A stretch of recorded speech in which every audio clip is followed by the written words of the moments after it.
हर घर से हिडमा निकलेगा। जिसे कन्हैया मारोगे, हर घर से कन्हैया निकलेगा।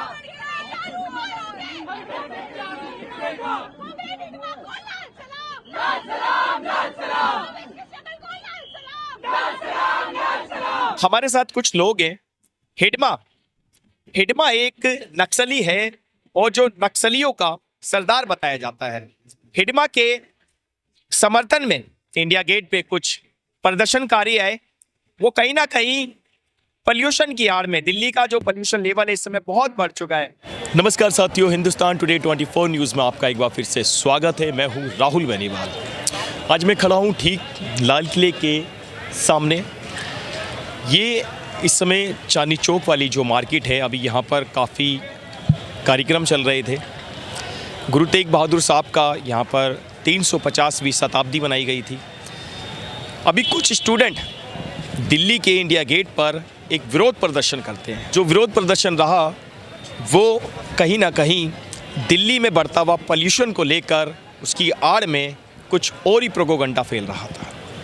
मैं आपको बता दूं, इंडिया गेट पे जो प्रदर्शन होते हैं वो अलग अलग तरीके के प्रदर्शन होते हैं, लेकिन यहाँ पर कुछ स्टूडेंटों ने जो प्रदर्शन किया वो हिडमा के समर्थन में प्रदर्शन हुआ।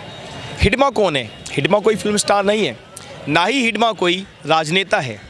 हिडमा वो हिडमा है जो नक्सलियों का कमांडर था।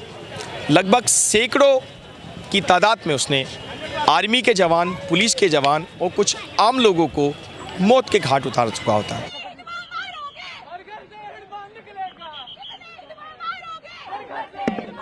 भारत का जो लोकतंत्र है और जो भारत का संविधान है वो अगर आप देखेंगे तो बहुत ही खूबसूरत है, पढ़ने में खूबसूरत लगता है।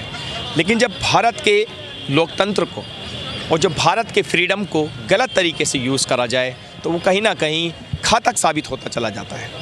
इंडिया गेट पर जिन प्रदर्शनकारियों ने प्रदर्शन किया वो कोई देश हित में प्रदर्शन नहीं था, वो पॉल्यूशन की आड़ में हिडमा एक, मैं कहूँ तो एक बड़ा गैंगस्टर आप कह सकते हैं।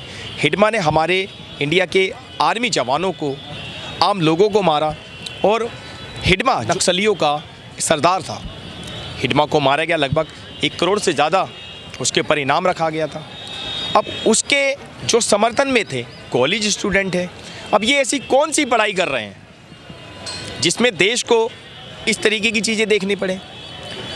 लाखों करोड़ों की तादाद में लोग इस खबर को देख रहे हैं, लेकिन अब जो समर्थन में आए हैं, जो लोग विरोध में आए हैं, उन सब की अलग अलग प्रतिक्रियाएं हैं। मैं आपको स्क्रीन पर दिखाऊंगा। समझ में नहीं आता देश में ये आखिर चल क्या रहा है। कभी कोई रोड प्रदर्शन करता है, कभी कोई विरोध प्रदर्शन करता है। क्या भारत का लोकतंत्र हमें यही सिखाता है कि हम कहते हैं कि हिडमा एक नक्सली है, लेकिन नक्सली के समर्थन में इन लोगों ने जो आज किया है वो किसी शर्मिंदगी से कम नहीं है। वो कह रहे हैं कितने हिडमा को मारोगे, हर घर से एक हिडमा निकलेगा। अब आप बताएं इन लोगों की मानसिकता किस दिशा में जा रही है?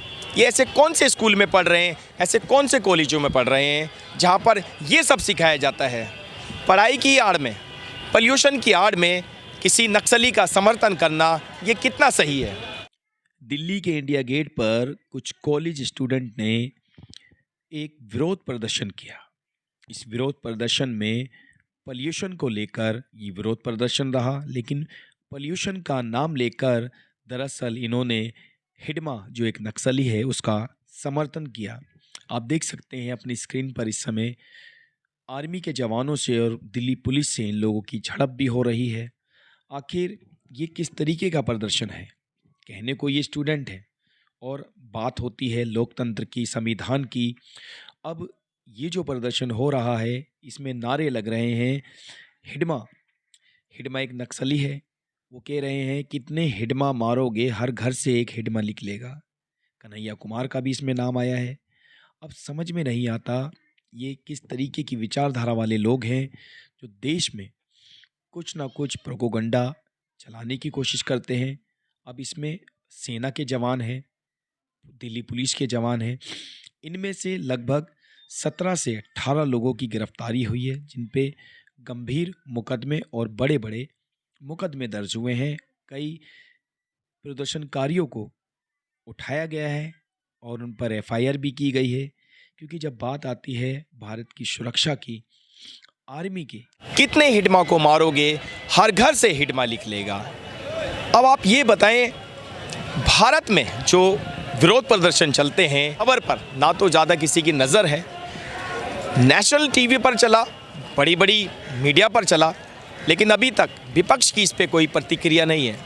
अब आप समझ सकते हैं, मैं आपको स्क्रीन पर कुछ तस्वीरें दिखा रहा हूँ। ये देखिए किस तरीके से ये लोग नारे लगा रहे हैं। इस मामले में दिल्ली पुलिस ने लगभग 17 लोगों को हिरासत में लिया है।